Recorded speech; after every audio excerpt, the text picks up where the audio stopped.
And welcome to Exploring Our Secret Past. I'm your host, Michael Koff. And Carla Norris, unfortunately, is on vacation, so she won't be able to join us tonight. But she promised if she gets a chance, she may pop into the chat room. But that aside, we are welcoming our special guest, Kathrine. Is it pronounced Sorilos?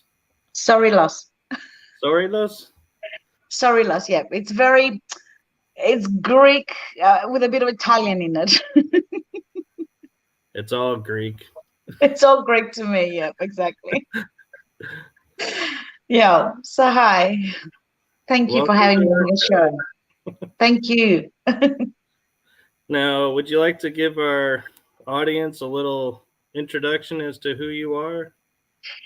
Okay. Firstly, I am Greek Australian. I was born in Australia and I come from a Greek background.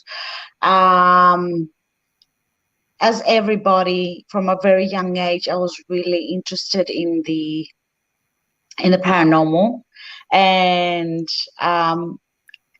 when I was about 9, 10, between the age of 9 to say 11, we used to always go to my from a mum's side to her parents' village, and there was always rumors about nymphs and fairies and water, fairies and that they were seen. So we used to go down to the streams with my cousins and say stories. Later on, I found out that actually I found that out actually a couple of years ago. My grandfather, my mum's dad, used to go down to the swamps and the streams in the village and used to speak in fairy language. Really? Yep. Apparently they say that there's some fairy blood in us. So in generations back, he knew the fairy language, but he never spoke about it because he was the sheriff of the village, and people would have thought he was crazy. So because he had, he was the sheriff, and he didn't speak about it because he had an image out there. So yeah, I actually, like I said, I found out about it a couple of years ago. I didn't even know, like from my mum's younger sister. She said, "Well, that's where you get your gifts from, your granddad." And I'm like, okay. And yeah, apparently he used to speak to the fairies. He used to go down to the swamps and the lakes and the streams. So yeah, and then at 11 years old, I went with my mum and an auntie of mine to this Greek monastery, the Saint Cypriot it was called. I went to this Greek monastery up in a mountain, and they were actually performing an exorcism on that day. And that Really? monastery, there's some monasteries in Greece that, especially the Saint Cypriot one, it does every Wednesday, it performs exorcisms. The exorcisms is a big thing in the Greek Orthodox religion. So I was 11 years old, and then I walked in the church and in the monastery, and I witnessed that. But I actually felt it. I felt the way that girl. I will never, Michael. I will never forget the picture of she's her short black hair up.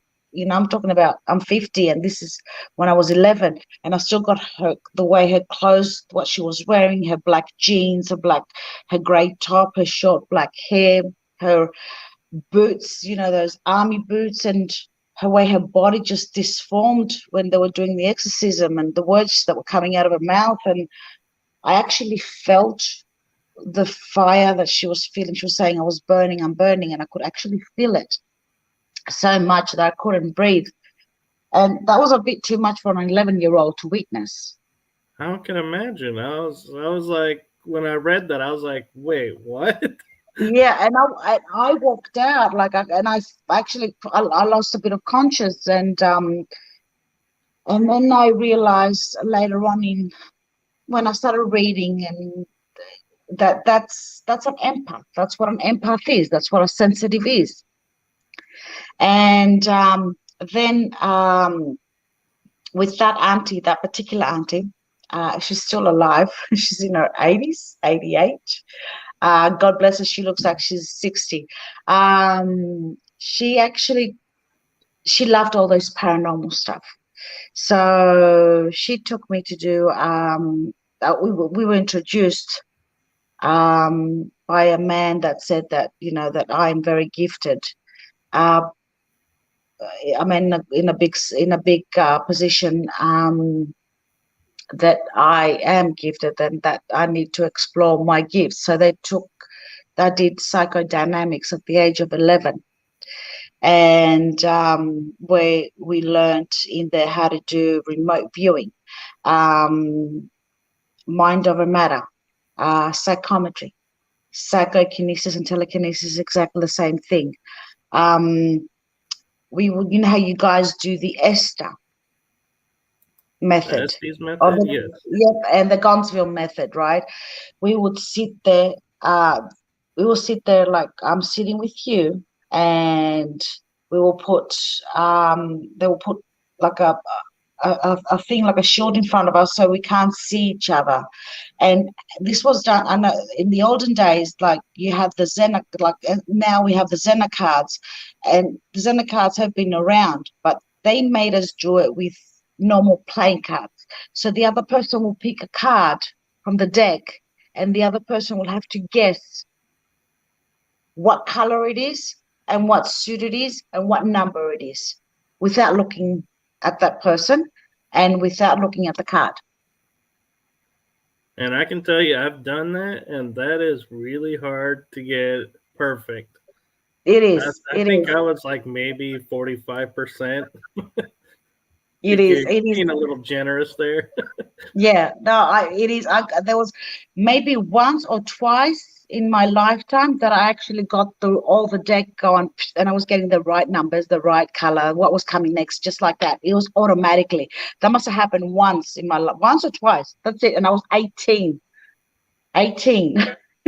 So they taught us how to astro travel. So these were great seminars because what they did was they opened up your psychic abilities.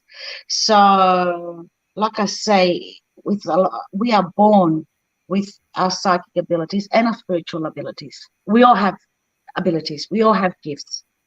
Our psychic abilities are imprinted in our DNA, and they go generations and generations and generations back. So, in other words, our ancestors who had gifts, their bodies, my body is somewhere buried out there. Does that make sense? It does, because I found there were a lot of times like I would find myself wanting to go to very specific places on travels. Exactly. And they would say it's because I was putting myself back together. I was reclaiming my pieces. Exactly. Your fragments. That's what it is. Because when we die and our soul goes up where it's supposed to go, it's like, imagine we're going into our higher self or the central processing unit. So we are downloading all this information from this life, like we did from a past life and from another life, right? So we're downloading. And what they're doing is that they're pressing a little button, and you know how you've got a computer and you format it? Right. Okay, we get formatted, and then, but in a computer, when you format it, there's always little fragments left. Yeah, little partitions. Exactly. Those are the memories that we have in our DNA. And that makes total sense, because that, like, I would tell my parents memories of what was going on before I was even born, and we came up with this joke that I was hovering around because it'd be the only way I could know what they were saying and what was happening is by being there. And yeah, that makes perfect sense that, Yep. it's our DNA. If you can get into there and decode it, that Exactly. So you mentioned psychodynamics, and I know you touched on briefly what it is. I have honestly never heard that term. Okay, it comes from the word psychodynamiki, which the Greek word, which means uh, the, the the power of the soul. So those are our psychic gifts. Okay. Our psychic gifts is to do telekinesis, one of them, to actually move things.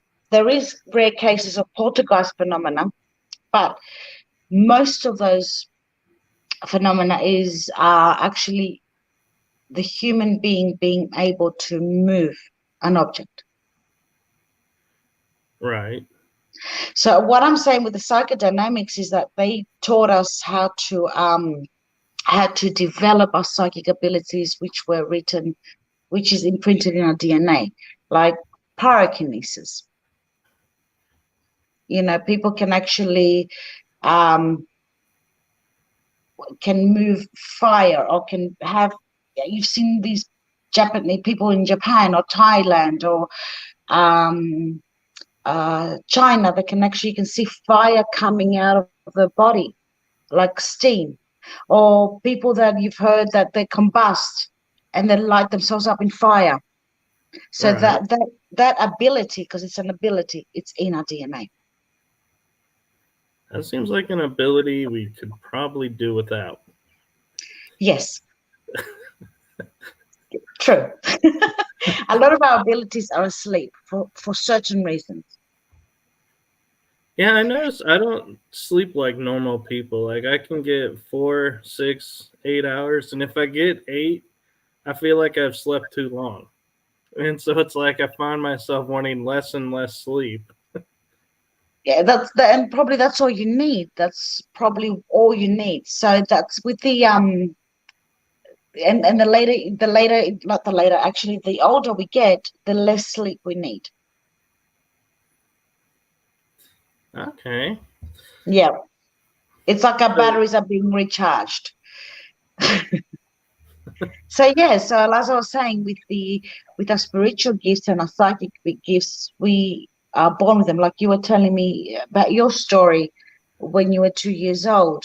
Um, all children at a very young age see things. They talk to invisible things on the wall, on the ceiling. That's our spiritual gifts. So spiritual gifts is the gift of being a medium, of talking to spirit, of being a healer, anything to do with the spirit world. and it's interesting you bring that up because, like, my mom has the gift of being a medium, and everybody would always be like looking at me and going, "When are you going to do it?" I'm like, "What do you mean, when am I going to do it?" And they're like, "Well, you can do it." I'm like, "I don't do it. I'm not a medium."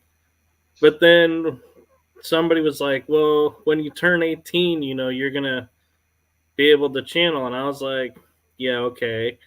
And so it was like, as I got closer to 18, I was like, oh, great, what is this going to mean? And then when it didn't happen, I felt like, oh, man, I let the spiritual world down because I didn't do what I was supposed to do. And of course, it comes in like in my 20s, it kicks in. There you go. And the one moment that really solidified to me that I was really doing what I thought I was doing was a friend of mine said that as I was channeling this group, my eye colors changed, Hmm. my voice changed, my whole everything about me changed, and I'm like, all I was doing was just sitting, and so that moment just really put into perspective that yeah, this really is happening, and I really am communicating with something else. Exactly. You were opened up to spirit, so you were actually channeling, and it was channeling through you. You were going through a trance.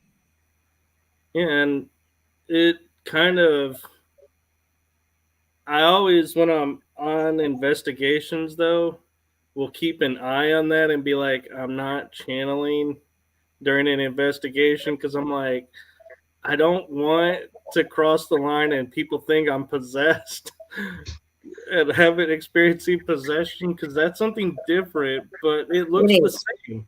It does. It does, but when that happens, it only lasts. For me, it's good to have, if something like that happens, it's good to have someone that's experienced on the team to be able to um, help you, to heal Right. you. Because I've been through the actual having spirit come through and me talk and the spirit talking through me as a physical medium and as a trance medium, which is exactly the same thing. Trance medium, physical medium. Um, those are just words that people use out there to make them more fancy. Right. A medium is a medium. A medium is, the word says it, the one that walks in between two worlds. And I always find it interesting that everyone assumes mediums are psychics, but psychics aren't mediums, and channelers are just something on the side that everyone's like, yeah, yeah, whatever. I'm like, No, it's what is it that everyone divides it up so, and we can't just be? exactly. Everybody divides it all up like, oh, you're a psychic, you're a medium, you're a channeler. No, guys, it's all the same. To me, it's all the same. It's all gifts. And you know what? With learning and practice, you can do all that. Yeah, and I gotta tell you, I know from reading your bio, you mentioned that you were a channel at some point. It is a really interesting experience because you literally can see yourself outside of your body Yes, in a totally different place. You're not here. And it's like, so to me, it's like the coolest thing to sit here and could be like, I'm either in another dimension or another planet, another universe somewhere, but I know I ain't home. But yet you exactly. feel totally fine and you're like not in a panic. But actually, you are at home. It's like two souls in one body. You're Awesome. there, but you're not there. You can actually see what's there, but you that there's another spirit inside you. And that's that I've had when the first time that happened to me, I got so scared. I thought I was dying. I thought the first time that I had spirit come through and sit there. And I was like, I'm dying. Someone took over my body and I'm dying. seeing to me, I remember the new age community came in with the term walk-ins where they Yep, would explain just that, like you were dying and so a spirit came in and took over your body and now it's living through your body and it's like yeah, to me I always felt like I don't think that actually could happen because I don't think we would relinquish control if we were alive and walking. I think we would be like, hey, I'm taking my body back. exactly. And like, but it's true. It's true. That's how you feel. You feel all of a sudden that something else is taking you over, and you're like, "Hey, what's going on? Where am I?" You know what I mean? So, why aren't I in control? But you are in control. You are. And You just I will say too is another thing, and I don't know if you'll agree with this or not, but sometimes when channeling or like the quote walk in, you may have like your elbow is sore or your shoulder sore, but when you come back, it's totally fine. It's like they're in there, and while they're using your body, they're like, "Hey, this is a little off kilter. Let's fix that for them, and let's tweak this, and let's help them out and increase this function so they can do this better." true. Yeah, and I've heard about that too. But also, you can get like when there's two souls in one body. Like for instance, the physical mediums. Let's take the physical mediums because there are physical mediums out there that do this really intensely. And when I mean physical, is like um, once a week, uh, at the same time, at the same place, at the same hour. They do this for years, right? They have Right. the same group where they chant and raise the energy.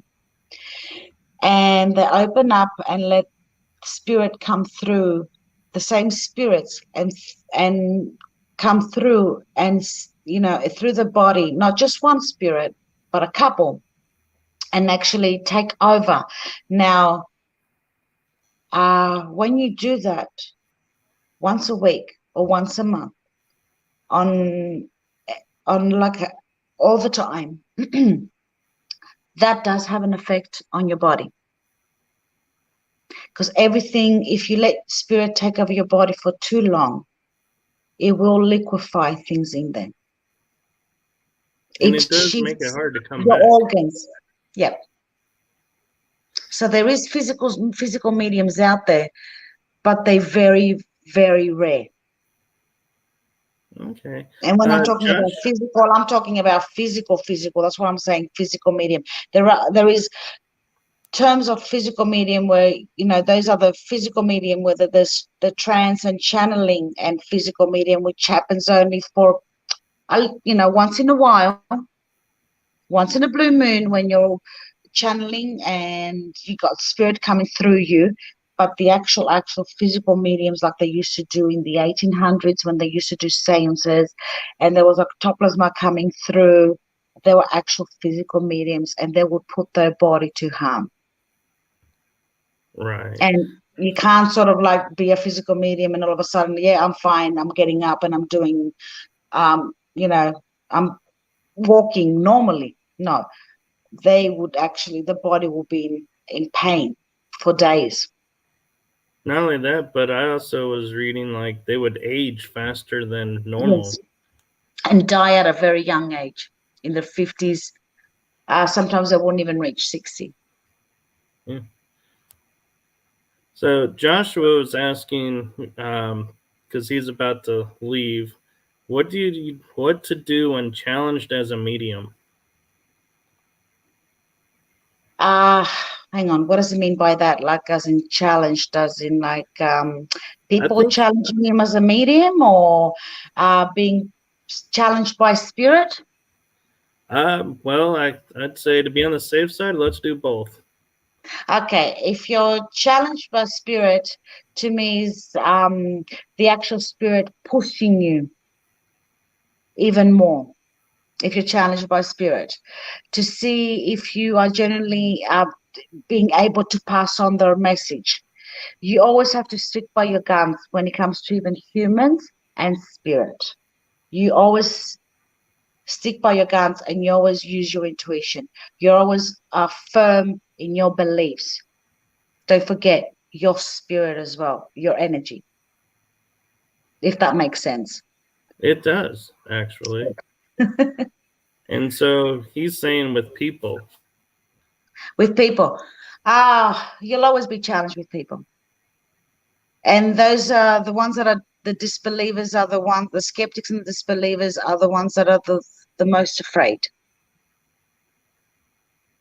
So when you get challenged by people, Joshua, I usually let them be.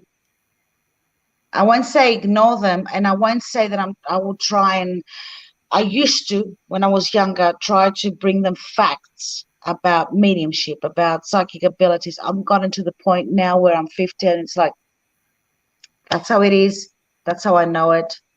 That's how I feel it is. Now, if you don't believe it, either practice yourself to get where other people have gotten, or read a book.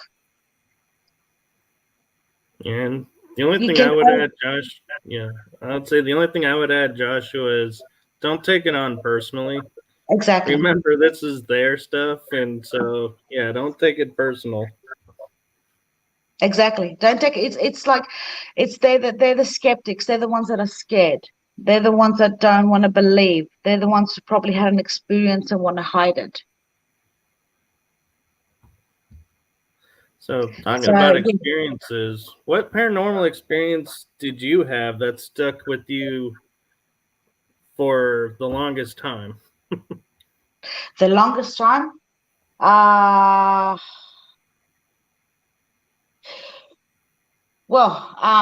One was when I was 15. That was my first actual apparition. And it was validation to me that I can actually see spirit as a normal, as I'm seeing you. It costed me a friendship though. Really? Yeah, it did, because it was my so-called best friend then when I was 15.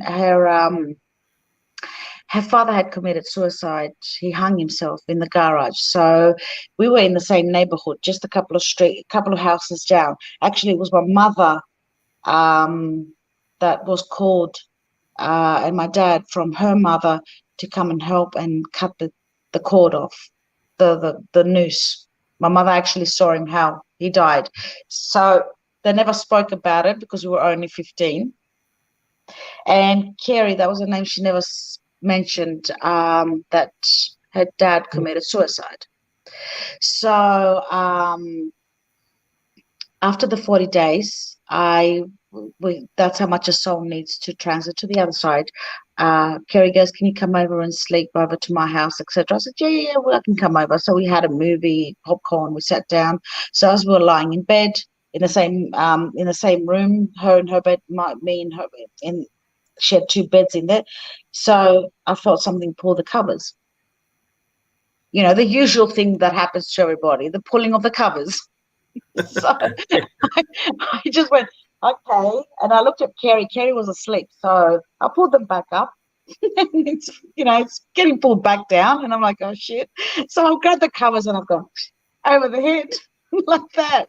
So I actually felt them being jerked off. And then I saw her dad. Like full, like I'm seeing you. I saw her father. And he said to me that he's not in pain anymore, and that he committed suicide because he was in pain. He had bone cancer. Oh, yeah. And that he wrote a little note to his family explaining why he committed suicide. They knew about the cancer. Like I said, it was in the 1980s. Everything was really hush hush, Right. especially in a neighborhood in Australia, like with the Greeks being in the neighborhood. It was all hush hush between the Greek community down there. So he said that he did write a little note, but it fell as the door opened. It fell through the old refrigerator, and then boom, he was gone. So I woke up Carrie. I said, Carrie, your dad was here. She goes, cut the bull. No, Carrie, your dad is here. This and this and this and this and this. He told me this and this. So we gotten up. We went to the garage. We pulled the refrigerator, the old yellow refrigerator, and creamy. It was creamy yellow. I remember it until those old ones where you open them up with a door like that. So Right. the note was under there explaining everything. And she just looked at me in shock and told her mother, and they actually called the priest to bless the house, thinking that some evil spirit spoke to me. And so it just costed me our friendship. So yeah, that was my first actual medium Oh, encounter, like seeing yeah. spirit, like spirit passing on a message. Yeah. So I've had quite a few. I've had an encounter with a genie, a really bad, and I wouldn't wish that on my worst enemy. Really? Because Yeah, are those similar to the jinn? that's what it is. It's a jinn. There's a Okay. very that's what it is.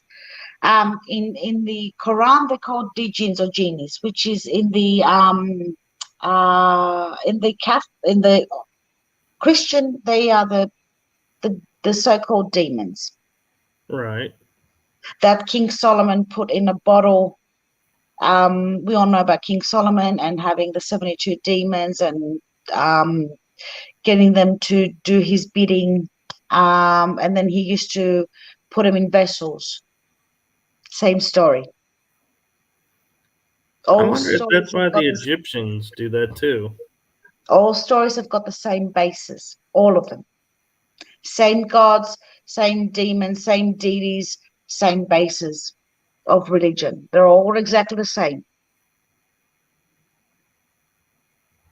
So yeah, so I've had quite a few experiences where, like I said, with the genie, and then with the djinn, and then with my daughter, and an entity, a really dark entity, when she was young, that was coming through the mirror in her bedroom, that was telling her to harm her sister. So yeah, I've had quite a few, quite a few. So, what was it like studying all of this psychodynamics and everything at age 11? It was awesome. And I think that it was, you'd understand, for a child, for an 11-year-old to experience such things, it was brilliant, it was awesome, it was a once in a lifetime experience. Would I do it again? Yes. Would I teach my children? Yes. Because parents these days are like, so many kids are so gifted, uh so many kids that they call them autistic. To me, those are gifted children. Right, I agree. So you're trying to deprive your child from its gifts by giving them medication and Yeah, keeping them suppressed. One day those gifts will rise and it will cause other problems. See how people sometimes, when they get older, they start suffering with anxiety attacks and panic attacks. That's because their gifts were suppressed by society, by the parents, by the people surrounding them. So yeah, at 11 years old, for me to experience something like that, especially in the 1980s, 1984, it was a once in a lifetime experience, and I would do it over and over and over and over again. It that's helped me cool. to become who I am today. Yeah, and it's cool that you were supported with it too, and not having to sneak around Yeah, and learn it. yeah. No, I was supported. There's still, my parents were a bit, close community. We don't talk. Yeah, we do it, but we don't talk. They thought my auntie was a bit, she was out there a bit crazy for taking me to things like that. But then I found out later on that my dad did tarot readings, knew how to do tarot readings, and knew how to do card readings, which he never told me until I reached 15, 16. And then my mum had premonitions through her dreams, which she never talked about. And then my granddad, her dad, talked to the fairies. So yeah, a crazy family, but never spoke about their gifts. That's the craziest part of all the families. Hmm. So, do you ever channel when you're investigating, or do you try and use all the other gifts instead? Um, I sometimes channel. I do, but I would rather, um, especially if we have guests when we do events, I would rather focus focus the attention on the guests. I want them to have the experience.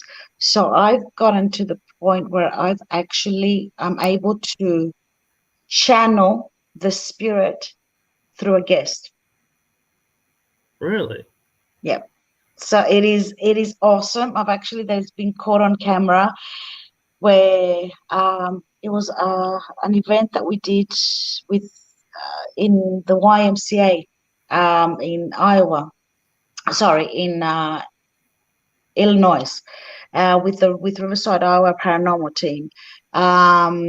So actually, there's a video where the girl I was channeling the spirit of a woman that was in there that had chained her up and let her starve, and she lost her baby, and they used to use her men used to come in there and do the bit and use her, and all she wanted was someone to talk to. She was so lonely.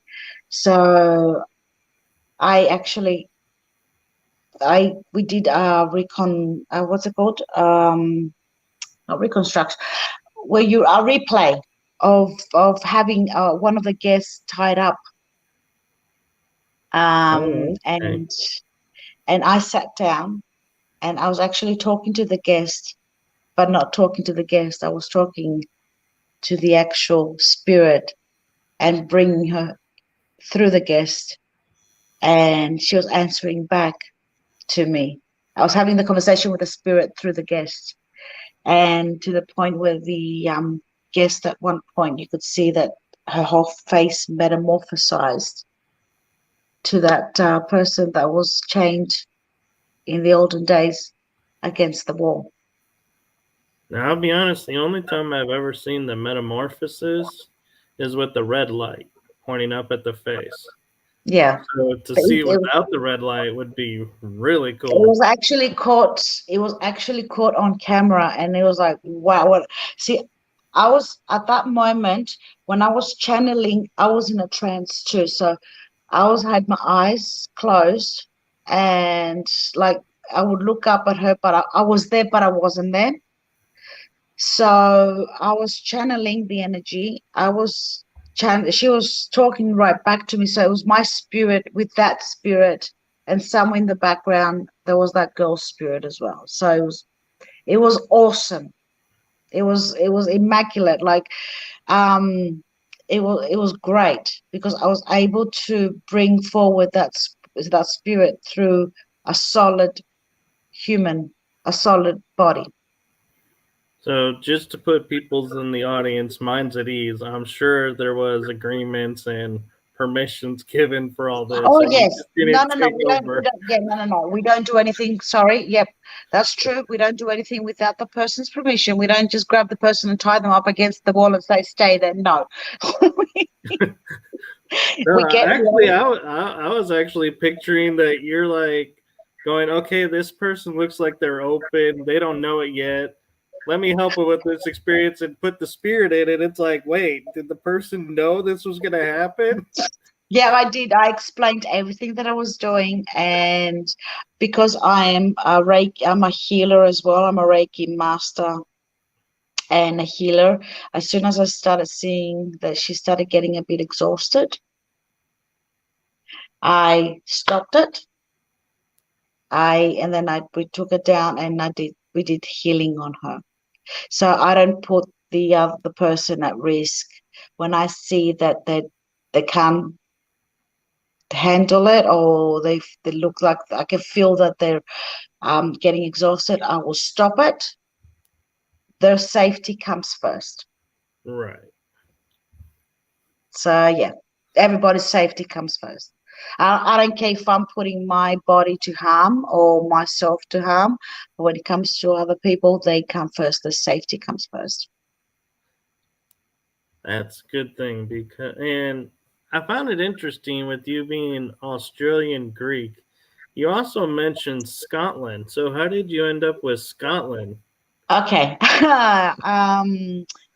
So I've lived half my life in Greece, half my life in Australia.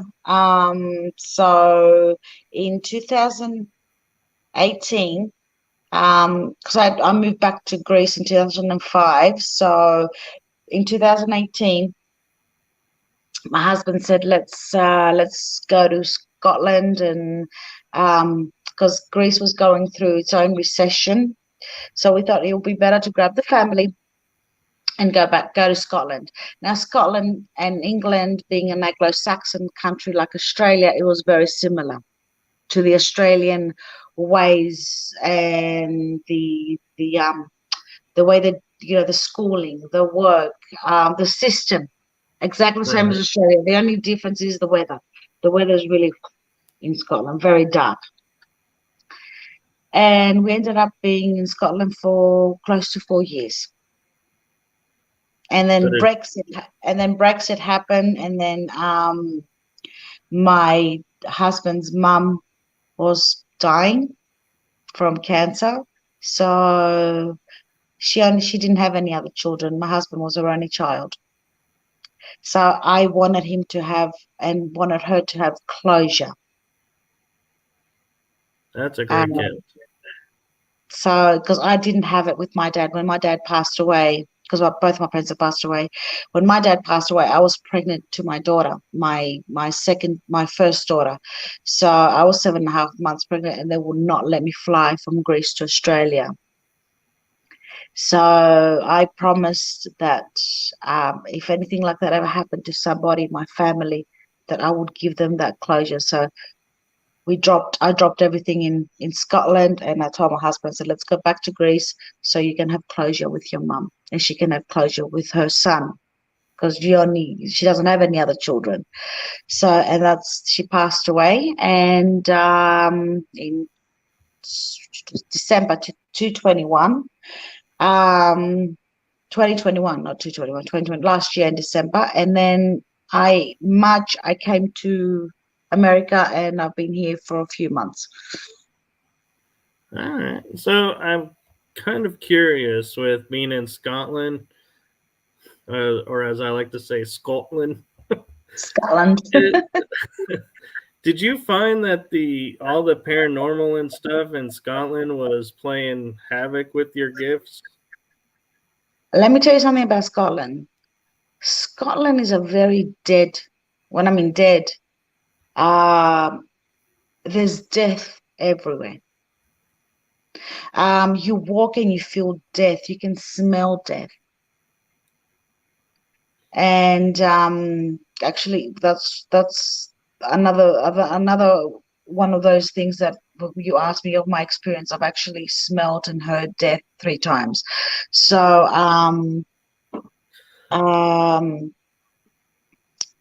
you can actually you walk and you can feel the death, like the oppression of the country.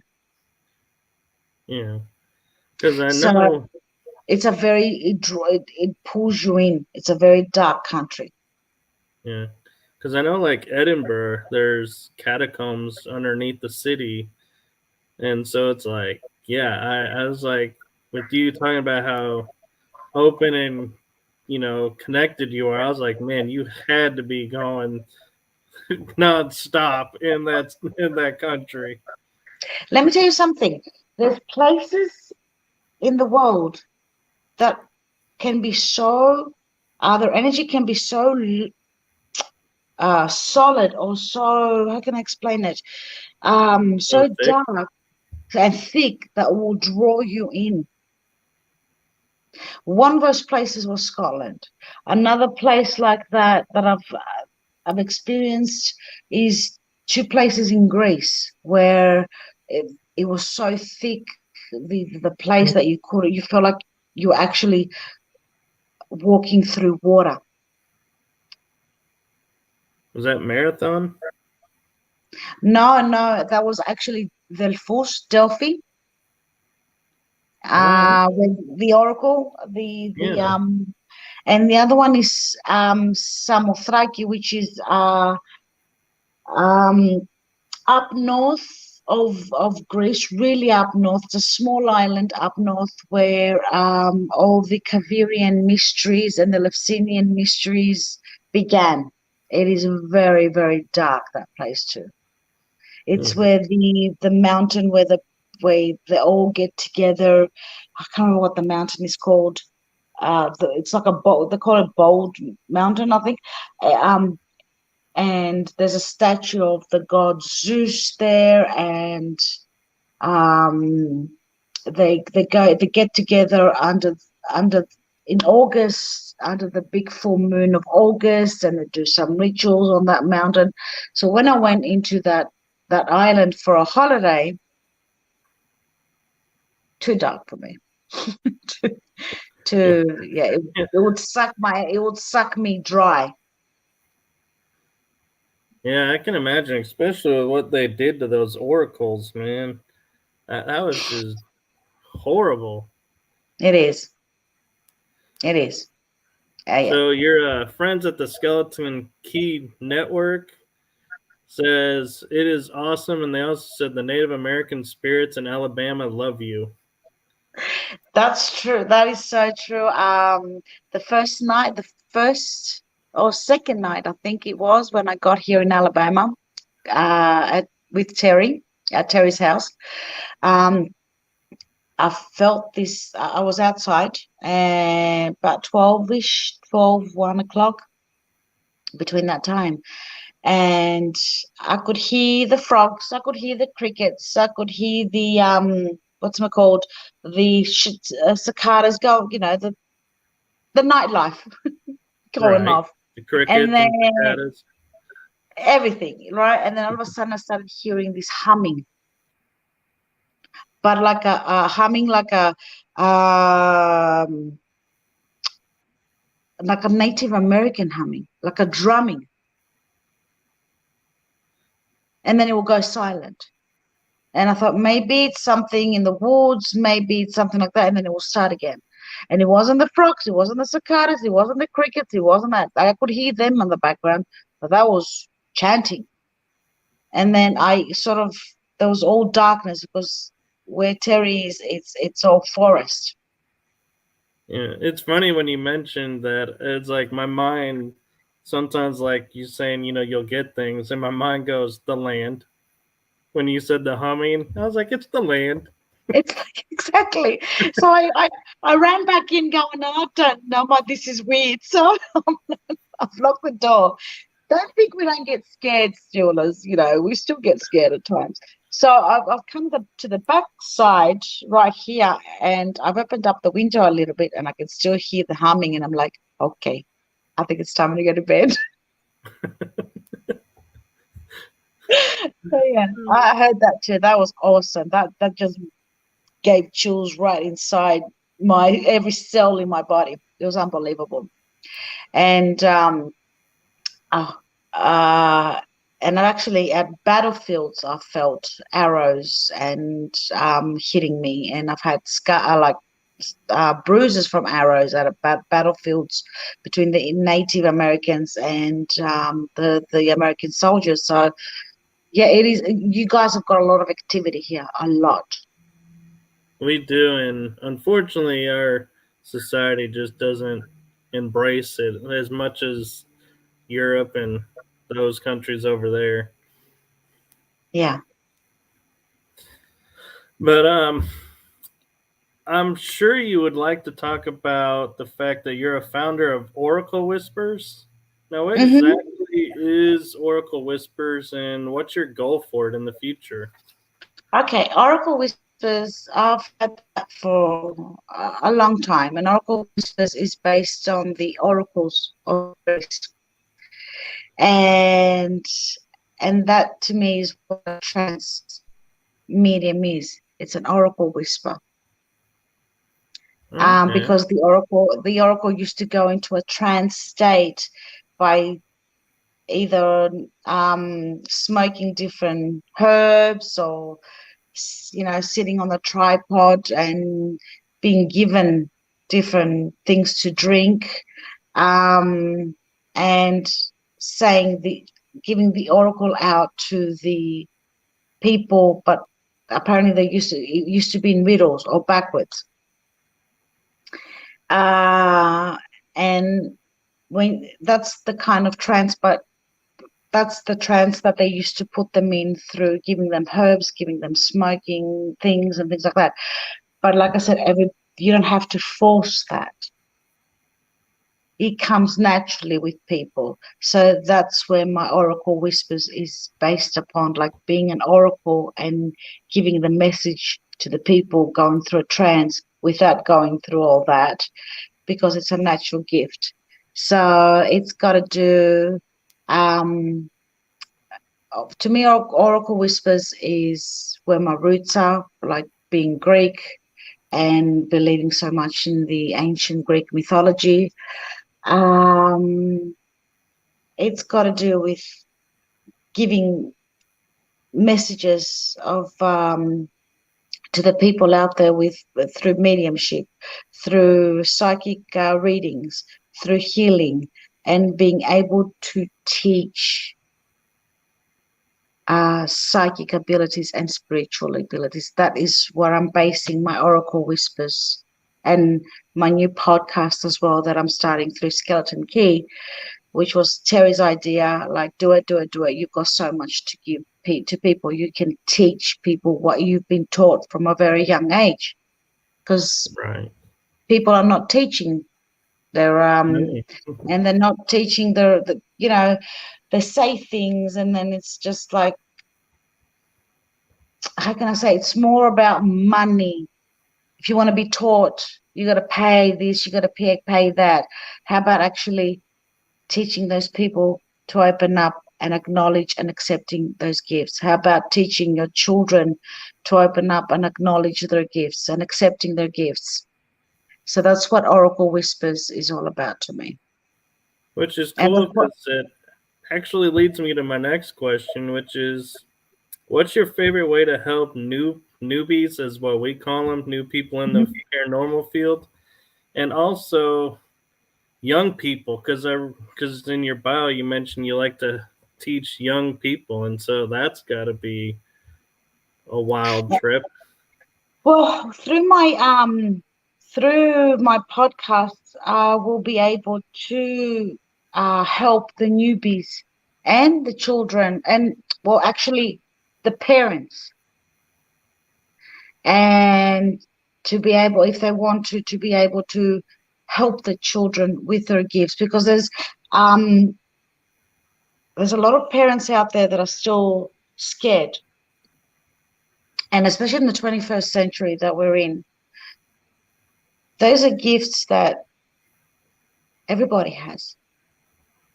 If you're going to close them up and suppress them on your child, later on your child, like I said before, while we're talking, that will cause them um, problems in their lives, like anxieties and panic attacks and autism, and or cause them to be on the spectrum of autism. Not that that doesn't exist, it does, but those children are gifted children. Through that, I will try and help those parents and open them up a little bit more, and to explore the paranormal, to explore the spiritual side of things, the psychic side of things, something that their parents did not teach them. Right. Now, in reading your bio, you also have a gift that I gotta admit I find intriguing because I've tried it, and Telekinesis. actually that one I wasn't so successful at. I would give myself headaches. But dream Try interpretations. dream interpretation. Yes. See, I So don't. The dream interpretation. I don't go through the book. There is books out there that have right, got full on dream interpretation. Then you've got the based on Freud and your subconscious.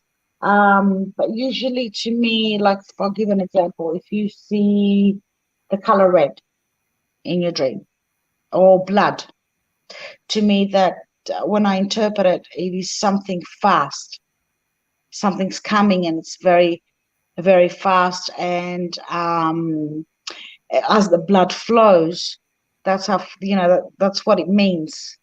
And red, because blood flows so fast, that something quick is coming your way. Depends on what you see in your dream. Like, if you see a red car, a car to right. me is a trip.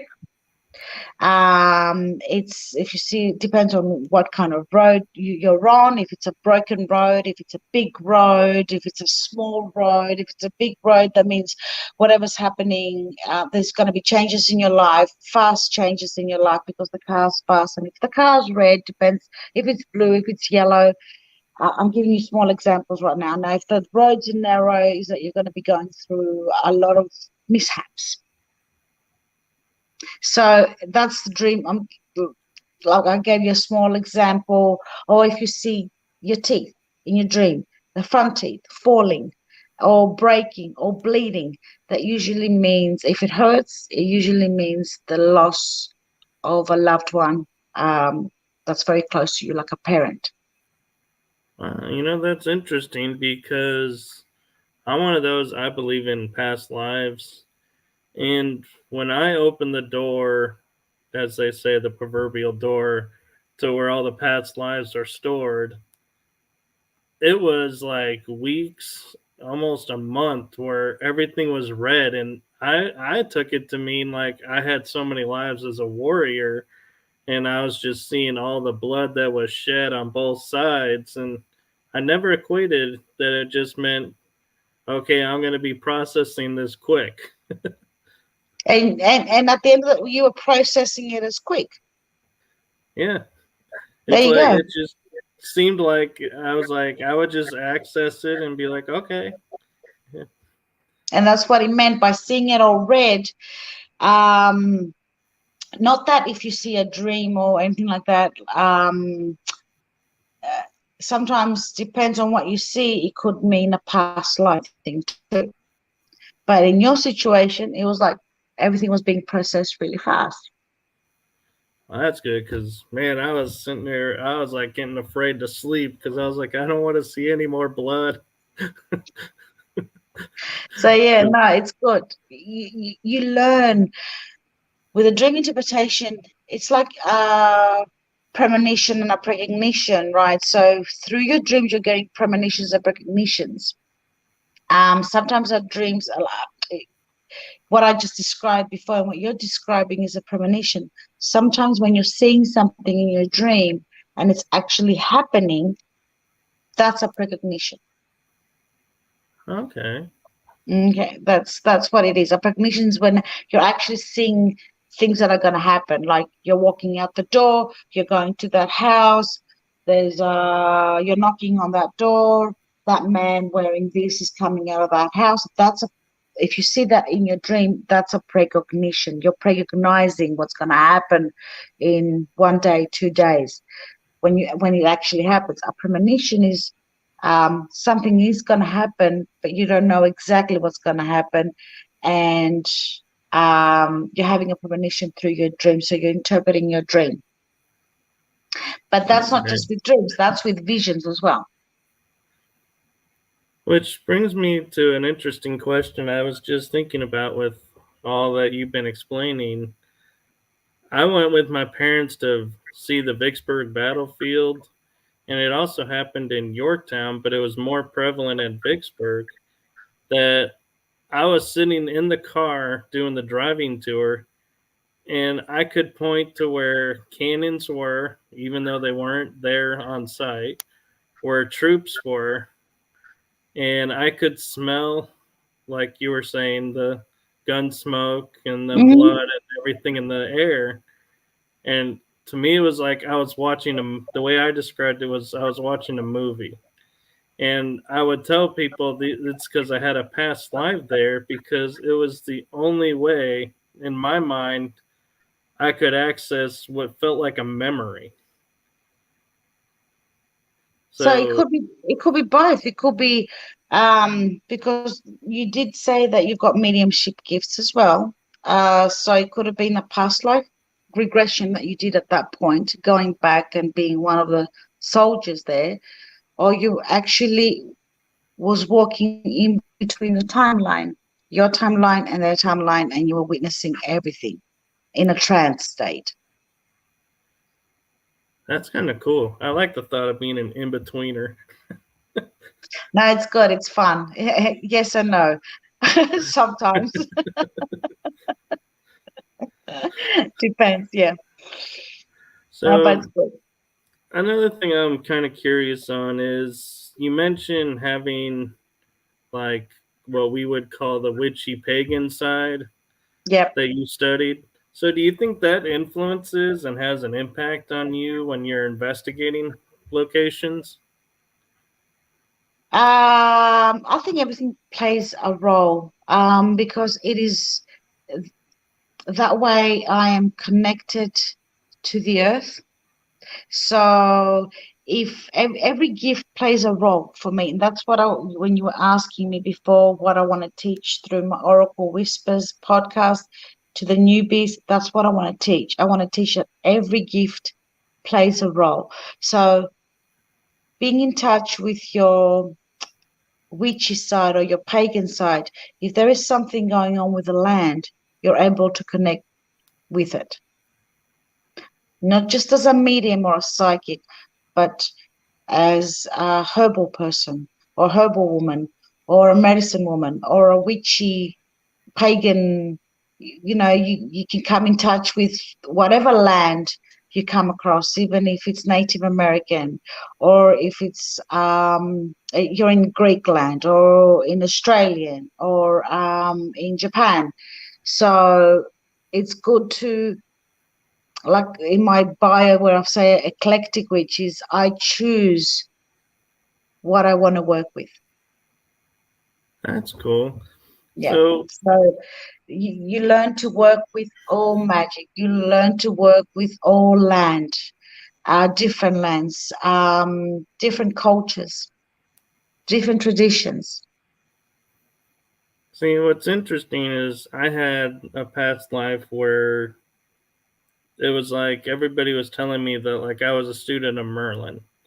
And I bring this up because I I can say that. studied paganism for a year, and I had surgery done on my leg because I had broken part of my leg. And when I was in Spain, I slipped and fell directly on that leg and in a terminal. So I didn't even get to go to shore. And we Mhm. went back to the ship right away because, I mean, I was hurt and I was paranoid that, if I walked on it, I might, undo the healing that had already taken place. And while I was laying on the couch in the room, being on a cruise ship, I can hear the water. And I close my eyes, and all of a sudden I hear this voice that says, "Who are you?" And I'm like, "What do you mean?" And he goes, "Who are you?" And so I said, "Well, I'm Michael. That's my name." And he goes, "No, who are you?" And all of a sudden I was like, "Well, I'm Michael. I'm a Reiki master, and I'm this, I'm that." And he's like, "So what do you use to heal?" And I'm like, "Water." And I'm like, "Oh my God, I'm sitting on the ocean." And next thing I know, I feel the ocean start surrounding me, and my leg feels totally fine.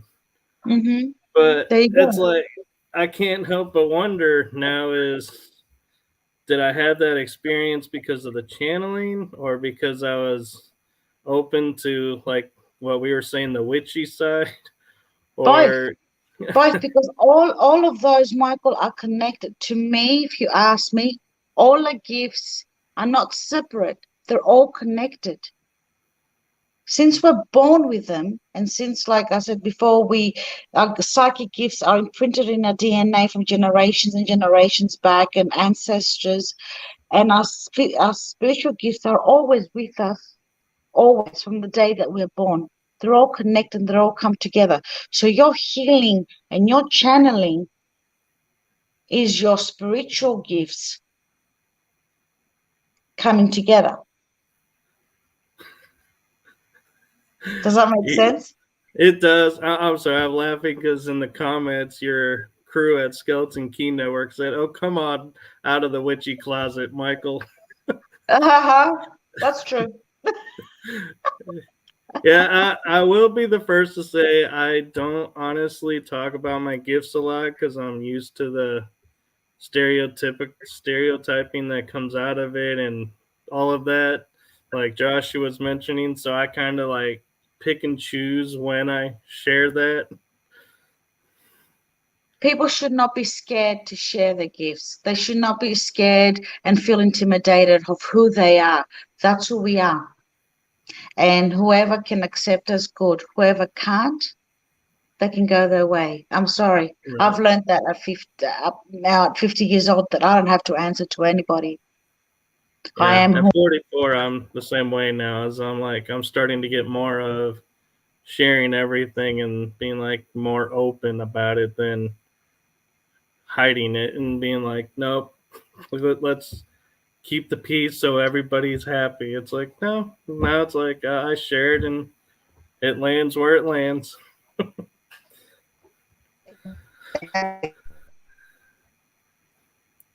So, one last question because we're kind of a little bit over time, but I'd already checked. It was okay. I had a feeling we might go a little over.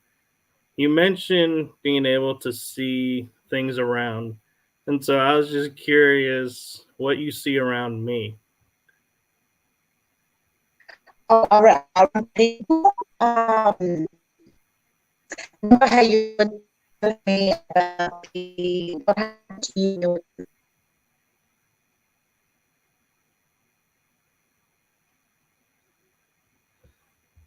Can Oh, you hear me? you cut out a little bit. Now I'm like, okay, so spirit doesn't want me to know. Is what I usually call that, because it's like all of a sudden it got really choppy, and so I was like, oh, okay, so spirit just wants to keep it a secret for now.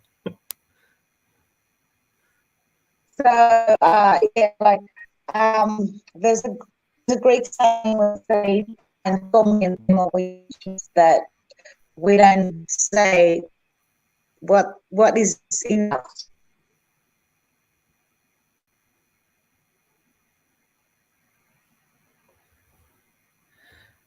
Yeah, I'm Can you hear thinking me?